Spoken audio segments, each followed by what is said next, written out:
everyone, Citrus here with a brand new video! One of my favorite art challenges is the 10 Art Style Challenge. It's always fascinating to see how people reinterpret themselves or their characters into different styles. So I decided to give it a shot with my Dungeons & Dragons character, Xemnas. In this video, I'll be drawing Xemnas in 10 different styles, including my own, and adapting him to fit into their unique worlds. Let's get started! Kicking things off with my own style. In my world, Xemnas is a necromancer wizard born to a noble family. He has the rare ability to see ghosts and sometimes struggles to tell them apart from living. As a child, many people thought he was crazy because of this. Xemnas is socially awkward, nerds out about death-related topics, and gets scared easily. But despite his fears, he pushes forward, hoping to make his kingdom proud. He sets off on adventures with his party to gain experience, all in pursuit of becoming a knight. He also has a cat familiar named Cleo, short for Cleopatra, as she is a mummy. She was the first creature he ever brought back from the dead. Like most cats, she is curious and a little bit spoiled. For my personal art style, I like to mix line art and painting. I usually start with cell shading and then paint over the line art and refine the details. I tend to focus on semi-realism and shape language. For Xemnas' design, I focused on round shapes, highlighting Xemnas' innocence, especially in his eyes, hair, and even his skull motifs. At the same time, I incorporate sharp angles into his outfit, like the bones on his shirt and the strands of his cape, to reflect the duality of his character. He has a kind heart, but his work revolves around necromancy and death.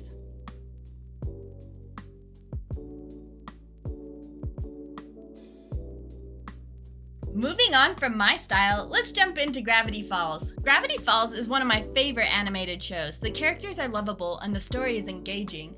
The writers clearly knew where they were going from the start.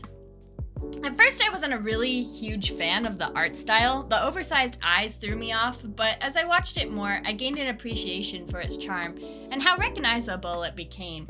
The exaggerated expressions and simplified designs make it perfect for animation. For this version, I kept Xemnas' design mostly the same, but made him a full elf instead of a half-elf. I imagined him being drawn to the Mystery Shack after hearing rumors of the zombies appearing there. He starts investigating, trying to figure out what spell could have summoned so many undead. I also included his best friend Monty, a teenage ghost he met when he was younger.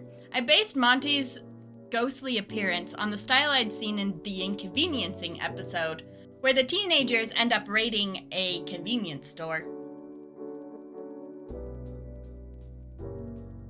Next up is Avatar: The Last Airbender. This one is a fun style to replicate. Avatar is one of my all-time favorite shows, and its world building is incredibly rich. In Avatar's universe, there are 4 elements: water, earth, fire, and air. I decided to make Xemnas a member of the Northern Water Tribe's royal family. Since elves don't exist in this world, I reimagined his mother as an airbender who married into the Water Tribe for diplomatic reasons, to still keep that core into his backstory. This would take place before Avatar Roku was born, so long before the Fire Nation attacked. Unlike his siblings who were born as water and airbenders, Xemnas didn't inherit bending abilities. However, he was born with the rare ability to see spirits, which made the boundary between the spirit world and the physical world incredibly thin for him. He spent most of his time in the Water Tribe, hanging out with the healers and meditating, often embarking on spirit realm journeys. Visually, I incorporated the Water Tribe's aesthetic into his design, giving him a fur-lined hood. I had to remove his cape since Avatar doesn't really have capes, and adjusted his color palette to fit the show's signature hues, blues, reds, greens, and oranges, that match the different nations. My favorite detail is the bag under his eyes. I took inspiration from the episode where Aang refuses to sleep and starts hallucinating. Since Xemnas is always sleep deprived, it felt like the perfect touch. This show has become an October tradition for me. I watch it every year and include it in my Halloween party movie lineup. Sometimes I'll watch it multiple times in October. Over the Garden Wall has a beautifully simple style with detailed backgrounds full of autumn colors. Oranges, yellows, and reds to create a slightly eerie, dreamlike atmosphere. The colors are a little desaturated too. The story follows two brothers who get lost in the woods and find themselves in a mysterious land called the Unknown, where strange creatures and forgotten histories lurk. One of the biggest challenges in this style was making sure Xemnas didn't look too much like Wirt. Since they have similar hairstyles and builds and demeanors, it was very difficult to make sure that they were distinguished from each other. The elf ears and the different nose shape help distinguish them. In this world, Xemnas would be a wandering wizard seeking to banish evil spirits.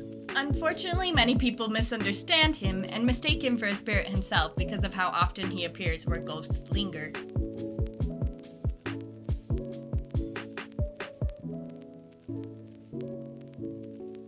If you ever joined one of my live streams, you've probably heard me talk about Overwatch. It's a fantastic team-based game where every hero has a distinct silhouette and playstyle, making them instantly recognizable in battle. The bold shapes and vibrant colors of the game's design help bring the sci-fi world to life. Something I love about the style is that they keep the line art in their concept work, but heavily lean into a 3D rendering style to create sleek characters.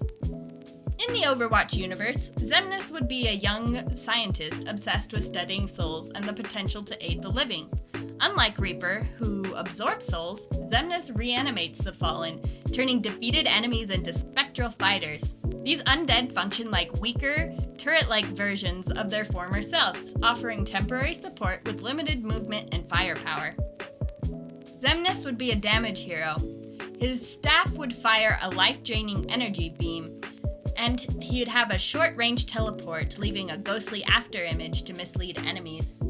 Personality-wise, Xemnas would still be his awkward and timid self. He'd be an outsider in the Overwatch team due to the morbid nature of his work.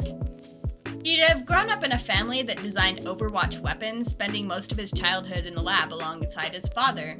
Fascinated by Moira's research, he'd follow her studies closely. However, when the lab was attacked, Xemnas lost his arm and was forced to raise his fallen colleagues to defend himself.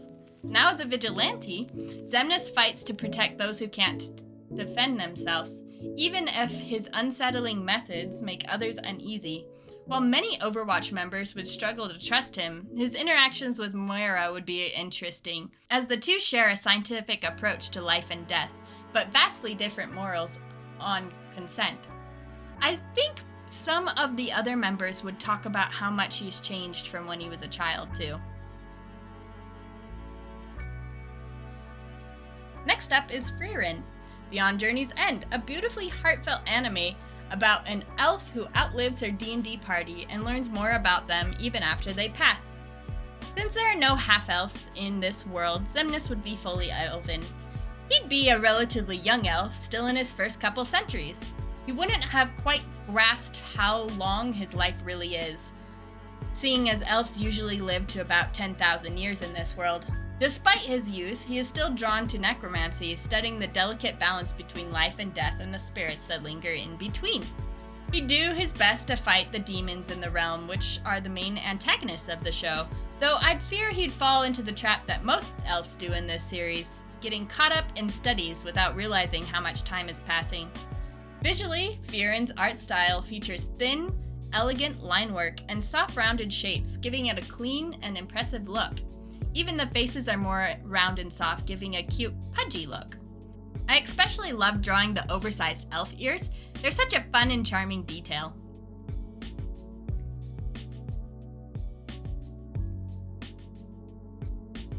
Now for classic comic style. Out of all the styles I attempted, this one was my favorite. This style is all about bold line art, dramatic poses, and heavy shadows. It was a blast figuring out how to translate Xemnas into a superhero universe where he would be a metahuman with the ability to see and communicate with the dead. One of these spirits becomes his mentor, teaching him magic, and he later uses it to defend humanity. I expect him to fit more with the Young Justice League because of his age. One of my favorite challenges was designing his supersuit. Classic comic costumes tend to be skin-tight, simplified, and a little odd in design. I leaned into the aesthetic though, changing his noble outfit out for spandex onesie and some adjustments to his belt. To give it the authentic old-school comic feel, Something fun that I did was apply a red color burn effect to the line art to mimic how classic comics were printed. It really helped sell the vintage look. Next up is The Legend of Zelda Tears of the Kingdom. The Legend of Zelda series is my all-time favorite, so I knew I had to include at least one style from it. But, funnily enough, while I had the most fun with the comic style, this one gave me the most trouble. My original brush I used to try and replicate the style didn't have the right texture, so I had to tweak it a lot to get that painterly oil brush effect that Tears of the Kingdom is known for. In this universe, Xemnas would be a cousin to Zelda, consumed by Ganon's dark magic when Calamity struck. Before the kingdom fell, he worried about Zelda's ability to seal away the darkness.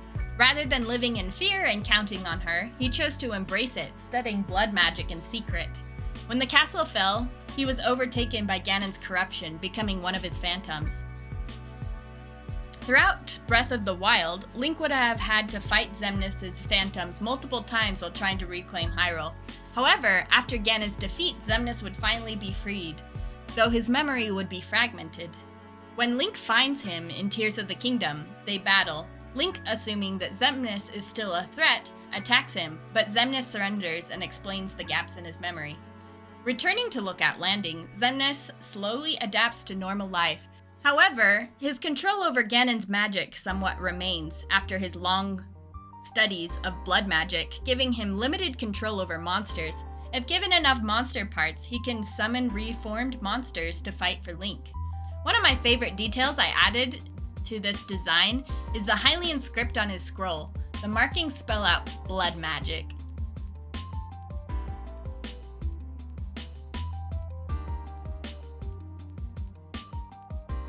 This next style isn't from a show or game, but a YouTuber I love, Terminal Montage. Terminal Montage is known for animating speedrun parodies of popular games. His style somehow feels both like a child's crayon drawing and the work of a master illustrator at the same time, capturing characters in a way that is hilariously chaotic, but instantly recognizable. He does a great job of capturing the energy and shapes of the characters. My favorite part was making the cartoony skull eyes. Drawing the mismatched eyes on each one was so fun. Last but not least, we have Arcane.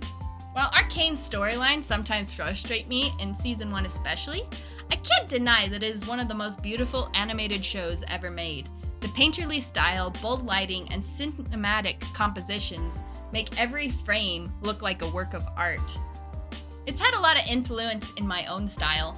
The steampunk aesthetic is a defining part of Arcane, so I had to tweak Xemnas' design accordingly. I removed his cape since it didn't fit the aesthetic and redesigned his staff to have a more steampunk-inspired look. In this universe, Xemnas is born topside to a well-known family. His father is a council member and his mother is a mage. He inherits his mother's abilities, but must hide them as magic is considered dangerous. As he grows older, his fascination with death and spirits deepens. He secretly studies blood magic, learning to observe the dead and reanimate bodies. His family disapproves, wishing he'd look into other pursuits, but he can't help but be drawn to it. When Hex Tech is invented, the attitudes between magic begin to shift. The enforcers take an interest in his abilities. They recruit Xemnas to help control Zaun, using his necromantic abilities to reanimate soldiers for law enforcement.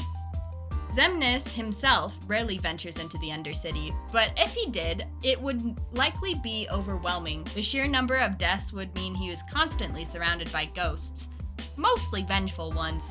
Over time, I could see him choosing to abandon the topside world and instead work in Zaun, using his blood magic to heal rather than control. This style was a challenge, but I love how it turned out, especially with the bold lighting and grunge textures. And with that, we've reached the end of our challenge. I had a blast studying these styles and reimagining Xemnas in different worlds. Which style was your favorite? How would you adapt your own characters? Let me know in the comments. If you enjoyed the video, don't forget to like and subscribe for more art content. Until later, stay spooky, my friends. Bye!